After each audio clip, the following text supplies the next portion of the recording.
Some wrestling moves make you wonder, do they even hurt? While others are so dangerous, they have been banned for the sake of wrestlers' safety. I'm Emily May, and here are 10 WWE moves that have been banned. Did you know that pile drivers were much more common in the 80s and 90s? However, the move was banned after Owen Hart messed up a sit-down pile driver that temporarily paralyzed Stone Cold Steve Austin. Although Austin recovered from the injury, his career was shortened because of it, and he retired in 2003. For a long time, only Kane and The Undertaker were only allowed to use a comparatively safer version of it, the Tombstone pile driver. Vertebreaker was popularized by Shane Helms in WCW. The move required holding the wrestler upside down on your back and then dropping them to the ground, forcing them to land on their head, neck, and shoulders. The move could only be successfully performed on smaller wrestlers, and WWE banned it. The Burning Hammer is similar to John Cena's Attitude Adjustment, but a wrestler takes this move by laying on their back across the opponent's shoulders. He or she is then dropped straight down the side, landing on the shoulders, head, and neck. The move was popularized by Japanese icon Kento Kobashi and used by former WWE superstar Tyler Rate. But due to its similarity to Cena's move, it was banned.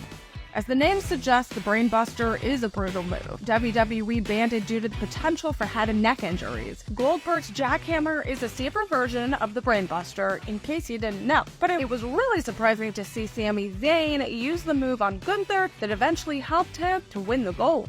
WWE banned Samoa Joe's finisher, the Muscle Buster, after Tyson Kidd was injured from it and had to retire from wrestling in 2015. Joe had been using the move for around a decade safely. Hence, it was not banned because it was deemed unsafe, but out of respect for Tyson Kidd. The Canadian Destroyer is one of the most intriguing offenses on this list due to its nature as a flippy pile driver, but the move was banned in WWE until 2019. The ban was lifted because videos of wrestlers performing the move safely for promotions outside of WWE began to circulate. We see the shooting star press in WWE quite often these days, but once upon a time, the move was banned because it almost ended Brock Lesnar's career. In the main event of WrestleMania 19, Brock messed up the move and landed on his head, leading to a concussion. Vince McMahon was quick to react and ban the move. However, an exception was made for Evan Bourne, who performed the move like a pro. Remember when Seth Rollins used to perform pedigree as his finisher? It was because the WWE had banned the curb stomp. The concern was that it involved directly hitting a wrestler's head. The risk of breathable injury was high.